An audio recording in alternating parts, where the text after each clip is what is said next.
Science 9, here we are, electricity, outcome number 1, which we're doing after outcome number 2.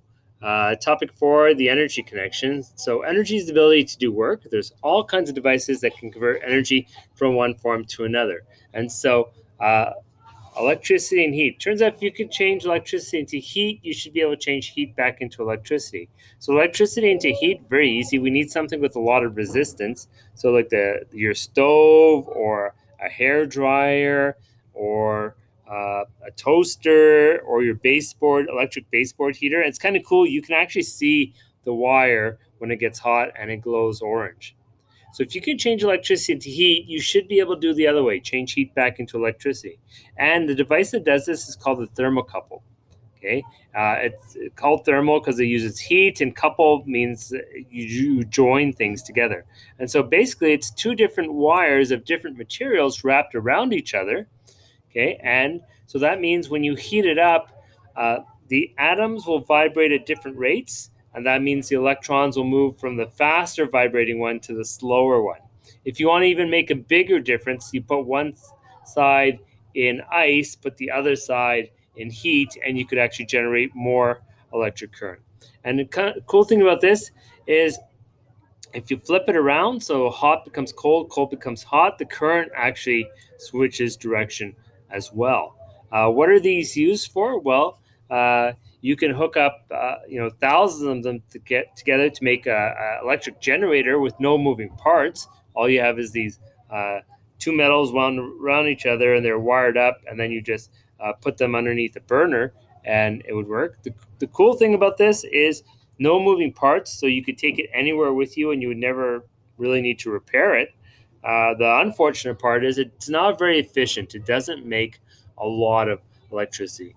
This is also used in thermometers. Like if you think about it, how do they figure out the thermometers of lava? If you put a regular thermometer in, it's going to melt.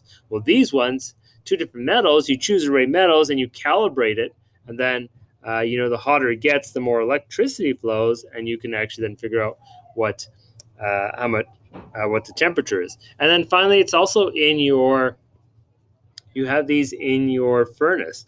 When your furnace turns on, right, the gas starts burning. You can hear the whoosh of it, and then about a few minutes later, you hear click, click, click, and then all of a sudden the fan starts blowing air around your home. So what you have is you have one of these thermocouples in there, and you don't want it to start blowing air right away because the air will be cold, right? So once the air gets hot enough, this gets hot enough, it actually activates a switch to start allowing air to blow around your house.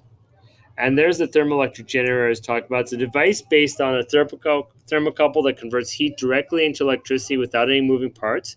The heat from a gas burner moves through several thermocouples connected in series called thermal piles, creating a potential difference or voltage. Once again, they're extremely reliable. They're low maintenance. They're used in remote locations, but really not a lot of electricity. So it's used mostly to power emergency radios, maybe some emergency lighting as it's needed. Okay, it comes in 15 to 550 watt range. They can combine to make 5,000 watts all together, which is not a lot of electricity, but once again, good for emergencies.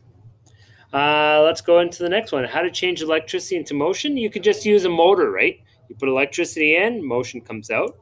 There's also something called the Piezoelectric Effect, where electric current causes vibrations in a tiny crystal. So if you put electricity into the crystal, it expands or contracts. The singing Christmas cards are like this, right? Anything that touches the crystal experiences pressure, which can create sound waves. And so the Christmas singing cards and the birthday ones, those have little piezoelectric crystals inside of them. If you want to break it open, you can see them.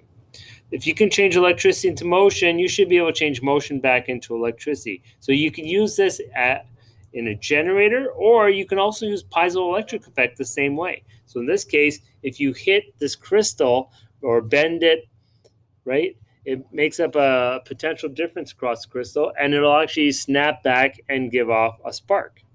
Okay, and so we have these barbecue lighters, right? You pull on the little thing, and there's a little hammer that hits the crystal, and you get the spark.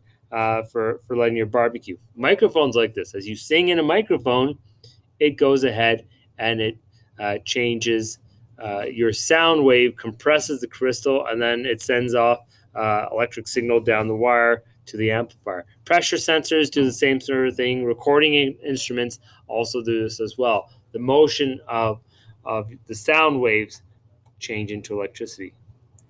Well, changing electricity into light, very easy, right? All you need is a light bulb, and there's lots of different kinds of light bulbs. We have incandescent light bulbs with a little wire.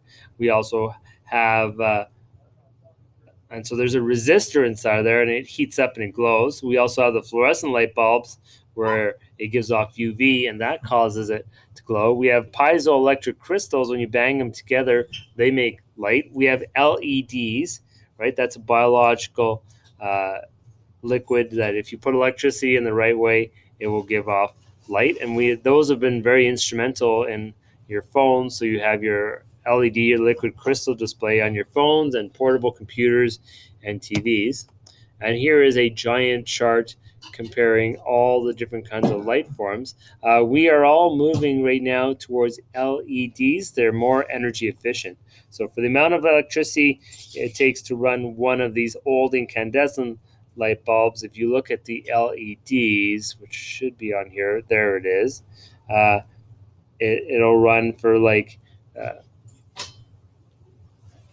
10 times as long on the same amount of energy. This incandescent light bulb, not a very good light source, but a spectacular heat source. And then, of course, we have all the other kinds of light bulbs. And based on what you need it for, you decide which kind of light you want to have.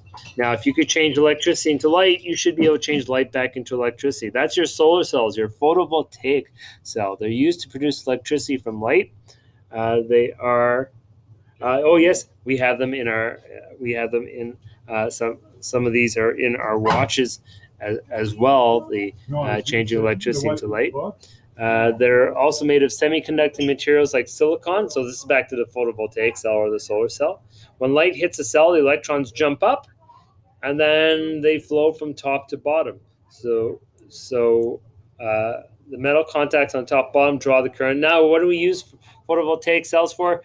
Calculators, heaters, telephones. They're powering the International Space Station. I have some lights that are on my lawn. They're like that. Right outside the school, the crosswalk that's there, there's solar panels on top, and so it picks up. It stores energy during the day, and then when anyone uses it, you can release that energy. And of course, we can also have organisms like the electric eel that can change chemical energy into electricity as well. And so here's where you would stop and you would do page 299. And so there it is, outcome one, the first part of it.